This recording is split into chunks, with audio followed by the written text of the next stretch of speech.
A heavy, cream-colored envelope sealed with a wax stamp arrived for Mickey.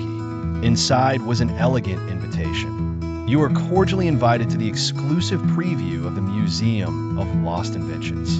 Tonight only. Come alone. Curiosity sparked. Mickey decided to go. The address led him to a part of town he'd never seen before. The museum was a magnificent, old building that seemed to appear out of the mist. Its large, oak doors swung open silently. The lobby was vast and dimly lit, with marble floors and towering ceilings. An elderly, bespectacled hamster in a curator's coat greeted him. "Welcome, Mr. Mouse.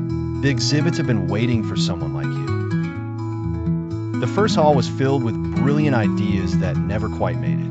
There was a solar-powered flashlight that only worked in direct sunlight, a waterproof tea bag, and a self-stirring cauldron that stirred everything except what was inside it.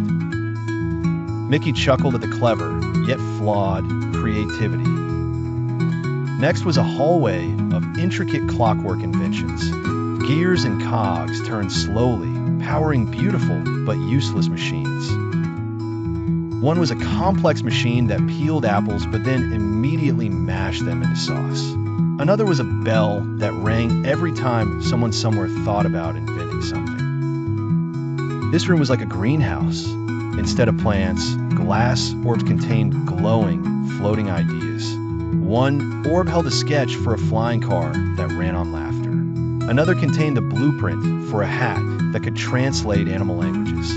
They were beautiful ideas that had never been built. In the center of the museum was a magnificent orchestra of robotic musicians made of brass and wood. The curator explained it was the Symphonomatic, designed to compose the perfect song. But it had one flaw. It was too perfect. Its music had no soul, no emotion.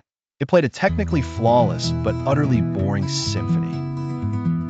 Mickey then found a beautiful brass navigational device covered in stars and dials. The ever-turning compass. It was designed to point to whatever your heart desired most. The problem? It spun constantly, never settling, because people's desires change from moment to moment. In a quiet corner was a small, dusty robot with a friendly face. Its nameplate read, the Remember-matic. It was designed to never forget a birthday, a name, or a promise. Mickey felt a pang of sadness for the lonely invention whose only purpose was to remember for others. The old hamster curator approached Mickey. "This museum isn't just for forgotten things," he said softly. "It's a sanctuary for potential. Every invention here failed in its time, but that doesn't mean they are without worth. They just need the right spark."